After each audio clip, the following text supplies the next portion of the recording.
سلام كبرات تخاتلتي داسنا اكسترا نحجي ابستدالو زيناتات ግብጽ ንሶማል አጽዋራት መሃባን አሞንጎ ኢትዮጵያን ሶማልን ተፈጥሮ ዘሎ ወጥረን ኤርትራኸ ኣብ ጎን መን ያዘላ ጅቡቲን ኢትዮጵያ ሓድሽ ወደብ ክትህባ ሓሳብ መቅራባን ካልእን ዘጠቃለለ ተዘርጊሑ ዘሎ ትንታነ ዘደስስ ትሕዝቶ ክህልወናዩ ኣብዛ ቻነል ድማ ናይ ወትሪ ተኸታተልቲ ንምዃን ሳብስክራይብ ክትገብሩን ነታ ናይ ደወል ምልክት ክትጥውቁን ብክብሪ ይዕድመኩም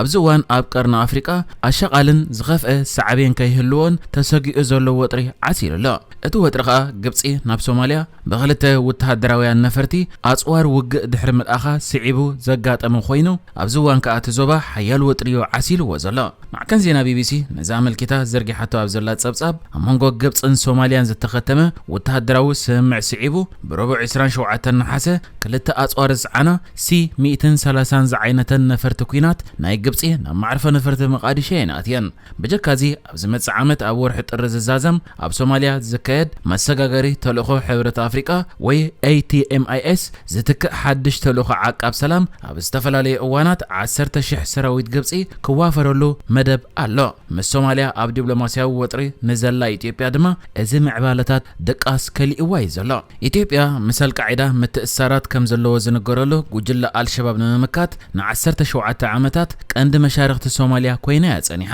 ኢትዮጵያ ንወተሃደራዊ ምትሕባር ክልቲአን ሃገራት ስዒቡ ንዞባ ቀርና ኣፍሪቃ ዝዘርግ ስጉምታት ስቂላ ከም ዘይትሪኦ ኣፍሊጣላ ብተወሳኺ መንግስቲ ሶማልያ ምስቶም እዚ ዞባ ከይረጋጋእ ዝደልዩ ሓይልታት ደገ ሓቢሩ ይሰርሓሎ ክትብል ያኸሲሳ ሚኒስተር ምክልኻል ሶማልያ ንመግለጺ ኢትዮጵያ ኣብ ዝሃቦ መልሲ ኩሉ ሰብ ዘዝዘርኦይ ዝዓጽድ ኢትዮጵያ ድማ ኣውያት ደው ክትብል ኣለዋ ኢሎ እዚ ድማ ዲፕሎማሲያዊ ወጥሪ ክልቲአን ሃገራት ኣዝዩ አንቆልቁሉ ምህላው ዘመልክት እዩ በ1991 ኤርትራ ብወግዒ ሃገር ኮይና ናጽነታ ካብ እትእውጅ ድሓር ኢትዮጵያ ንሰለስተ ዓሰርታት ዓመታት ዝኾነ ኣፍ ደገ ባሕሪ ዘይብላ ሃገር ኮይና ያጸኒሓ ይኹን እምበር ቀዳማይ ሚኒስተር ኢትዮጵያ አብይ አሕመድ ናብ ስልጣን ካብ ዝመጽእ ኣትሒዙ ንኢትዮጵያ ኣፍ ደገ ባሕሪ ልዑል ኣገዳስነት ዘለዎ ጉዳይ ምዃኑ በተደጋጋሚ ክዛረብ ድሕሪ ምጽናሕ ዝሓለፈ ዓመት ኣባይ ተቐሪቡ ጉዳይ ባሕሪ ናይ ሞትን ሕየትን ይክብልውን ተሰሚዕ እዩ ብድሕሪ እዚ ድማ ኢትዮጵያ ምስታ ናጽ ሃገር ምዃና ዝኣወጀት ሶማሊላንድ 20 ኪሎ ሜትር ዝንውሓቱ ገማግም ባሕሪ ን50 ዓመታት ንምክራይን መደበር ሓይሊ ባሕሪ ክትሃንጽን ስምዕ ፈሪማላ ኢትዮጵያ ብወገና ኣብ ዓለም ንሶማሊላንድ ከም ሃገር ኣፍልጦ ዝሃበት ቀዳመይቲ ሃገር ክትከውን ምዃና ሰበስልጣን ሶማሊላንድ በተደጋጋሚ ገሊጾም እዮም ሰበስልጣን ኢትዮጵያ ንሶማሊላንድ ኣፍልጦ ከም ዝህቡ ብወግዒ ኣይገለጹን ኣብ ክንዶ ግን ኣብ ከም መንገዲ ኣየር ኢትዮጵያ ዝኣመሰሉ ዓበይቲ ትካላት ኢትዮጵያ ንሶማሊላንድ ብርኪ ክንህቢና ኢሎም ኣለዉ እዚ ስምዕ ነታ ሶማሊላንድ ከም ኣካል ግዝኣታት ትቆጽራ ሶማልያ ኣብ ቆጥዒዋ ጥራይ ዘይኮነ ፕሬዝደንታ ብዙሕ ከይጸንሐ ላዕልን ታሕትን ክብል ይተራዩ በተደጋጋሚ ኸኣ ሓንሳብ ናብ ኤርትራ ሓንሳብ ናብ ግብጽ ሓንሳብ ድማ ናብ ቱርክና ተጓዕዘ አንጻር ኢትዮጵያ ደገፋት ክእክብ ይተራዩ ተንታኒ ፖለቲካ ጆናታን ፈንቶን ሃርቪ ኢትዮጵያ ንሶማሊላንድ ብኸምዚ ኣገባብ ኣፍልጦ መሃባ ካልኦት ሃገራት እውን ኣፍልጦ ዝህባሉ መንገዲ ክኸፍት ከም ዝኽእል ሸቕሎት ፈጢሩሎም ኣሎ ክብል ነቲ ናይ ሶማል ላዕልን ታሕትን ይዝገልጾ ኢትዮጵያ ናይ ሰደድ ንግዲ ምስ ጅቡቲ ዓመታት ክትሰርሕ ጸንሐት ኮይና ጅቡቲ እዚ ምስ ሶማሊላንድ ተገይሩ ዘሎ ስምዕ ንቆጠባ ክጸልዎ ይኽእል ዝብል ስክፍታ ከም ዘለዋ እውን ተንተንቲ ይገልጹ ኣብቲ ዞባ ዘሎ ወጥሪ ንምቅላል ሚኒስተር ጉዳያት ወጻኢ ጅቡቲ ሂብዋ ኣብ ዘሎ መግለጺ ኢትዮጵያ ሓንቲ ካብ ወደባታ 100% ክትጥቀመሉን ባዕላ ከተመሓድሮን ክፈቅዱ ድልዋት ምህላዎም ገሊጹ ዘሎ እታ ጅቡቲን ኢትዮጵያ ሙሉ በሙሉ ባዕላ ከተመሓድራ ክገድፈላ ይኽእል እትብል ዘላ ካልእ ወደብ ናይ ጅቡቲ እታ ወደብ ታጁራ እትበሃል ወደብ ኮይና ጅቡቲ ኸኣ ነዛ ወደብ እዚኣ ነዚ ዘሎ ናይ ቀርኒ ኣፍሪቃ ወጥሪ ንምቅላል ኢትዮጵያ ባዕላ ከተመሓድራን ኩሉ ሰደድ ናይ ኢትዮጵያ ድማ ብኡ ከተካይድን ክትፈቅደላ ከም እትኽእል ሓሳብ ኣቕሪባ ዘላ ሚኒስተር ወጻኢ ጉዳያት ጅቡቲ ማሕሙድ ዓሊ ዩሱፍ ኣብ ቢቢሲ ንዝርጋሕ መደብ ፎከስ ኢን ኣፍሪካ ኣብ ዝሃቦ መግለጺ እቲ ንኢትዮጵያ ከተመሓድሮ ክህብዋ ዝደልዩ ዘለዉ ወደብ ካብ ዶብ ኢትዮጵያ 100 ኪሎ ሜትር ርሒቑ ዝርከብ ወደብ ታጆራ ክኸውን እዩ ኢሉ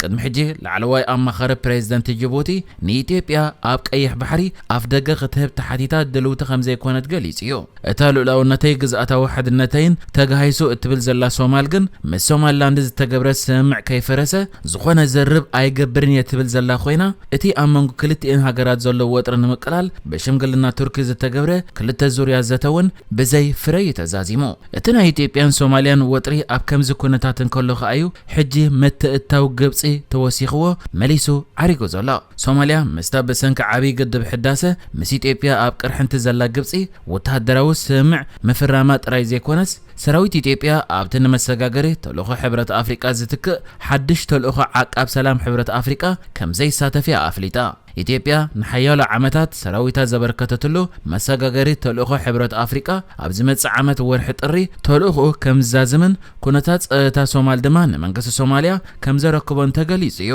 ይኹን እምበር ኣብ ሶማልያ ጸጥታዊ ክፍተት ከይፍጠር ገለ ሃገራት ካብ 10,000 ዘይበዝሕ ወተሃደራት ከም ዓቃብ ሰላም ሕብረት ኣፍሪቃ ኣብ ልዑል ህዝቢ ዘለዎ ከባቢታት ከዋፍራ ምዃነን ይጥቀስ። ሶማልያ ኣሽሓት ወተሃደራት ኢትዮጵያ ቅድሚ ምዛም እቲ ተልእኾ ሰላም ክወፁ ምዃኖም ኣብ መግለጺታታ ኣፍሊጣ ምህላዋ ዝዝከር እዩ። ግብፂ ከዓ ኣብቲ ሓድሽ ከባቢ 10,000 ሰራዊት ዘለዎ ተልእኾ ዓቃብ ሰላም ሕብረት ኣፍሪቃ ወተሃደራታ ከተሳትፍ ናብ ሕብረት ኣፍሪቃ ዕላዊ ሕቶ ኣቕሪባ እያ። እዚ ከዓ ንኢትዮጵያ ኣየቕሰናን ኣሎ። እዚ ጥራይ እውን ኣይኮነን። ግብፂ ብጀካቶም ከባቢ 5,000 ኣብ ዓቃብ ሰላም ሕብረት ኣፍሪቃ ከተዋፍሮም ትደሊ ዘላ ወተሃደራት ካልኦት 5,000 ምስ መንግስቲ ሶማል ብምስማዕ ካብ ናይ ሕብረት ኣፍሪቃ ትእዛዝ ወጻኢ ብመንግስቲ ሶማልን ግብፅን እንዳተኻየዱ ኣብ ሶማል ክዋፈሩ እውን ትደልያ። እዚ ከዓ ንኢትዮጵያ ቅሳነት ዘይሃበን ይኽበብ ኣለኹ ዝብል ርድኢት ዘሕደረን ፍጻመ ኮይኑሎ። ከም ዝፍለጥ ኢትዮጵያ ኣብ ትሕቲ መሰጋገሪ ተልእኾ ሕብረት ኣፍሪቃ 3,000 ወተሃደራት ምስ ሶማልያ ብዝገበረቶ ክልታዊ ስምምዕ ድማ ክሳብ 7,000 ወተሃደራት ብድምር ድማ ከባቢ 10,000 ወተሃደራት ኣብ ሶማል ኣዋፊራ ኣላ። ይኹን እምበር እዞም 10,000 ወተሃደራት ድሕሪ ዝመጽእ ዘሎ ዓመት ወርሒ ጥሪ ኣብ ሶማል ዝቕጽሉ ኣይመስለን እዮም። እቲ ምኽንያት ከዓ ሶማል ነቲ ብክልታዊ ስምምዕ ምስ ኢትዮጵያ ኣዋፊራቶም ዘላ 7,000 ካብ ሃገራ ክተውጾም ዳርጋ ወሲና ዘላ ኮይና እቶም ኣብ መሰጋገሪ ተልእኾ ሕብረት ኣፍሪቃ ዘለዉ 3,000 ድማ ብመሰረት ዘሎ ስምምዕ ኣብ ዝመጽእ ዘሎ ወርሒ ጥሪ ክወጽ እዮም። እዚ ይኹን እምበር ኢትዮጵያ እዚ ኩነታት ካብ ኢዳ ክወጽእ ድሌት ዘይብላ ብምዃና ኣብ ሶማል ዝዋፈሩ ዝኾነ ይኹን ናይ ደገ ሓይልታት ብምስማዕ ዝምልከተን ሃገራት ክኸውን ኣለዎ ሕብረት ኣፍሪቃውን ምስአን ክዛተ ኣለዎ ዝብል መግለፂ ኣውፅያ ዝነበረት ኮይና ግብፂ ክልተ ኣጽዋር ጻዕና ነፈርቲ ውግእ ናብ ሶማል ድሕሪ መልኣኻ ድማ ኢትዮጵያ ንሃገራዊ ድሕነታ ኣብ ምልክት ሕቶ ዝእቱ ተግባራት እንዳተፈጸመ ኢዳ ኣጣሚራ ከም ዘይትርኢ ሚኒስትር ወጻኢ ጉዳያታ መግለፂ ኣውፅዩ። ሶማል ኢትዮጵያ ምስ ሶማሊላንድ ውዕል ካብ እትፍርማት ሒዛ እዚ ወጥሪ ምስተልዓለ ደገፈን ካብ ዝሓተተት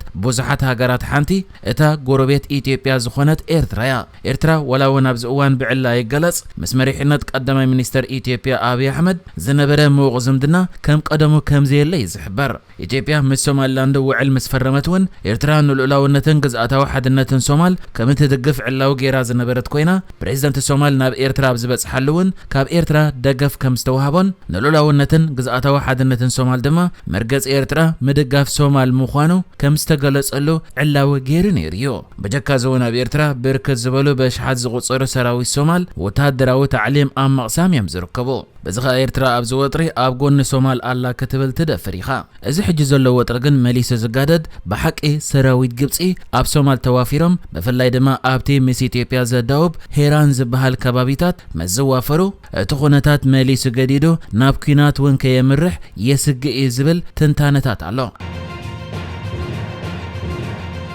ንሕጂ ዝተዳለወ ዜናታት እዚ ነይሩ። ብካልእ ክሳብ ንራኸብ ሰላም ንዓኹም።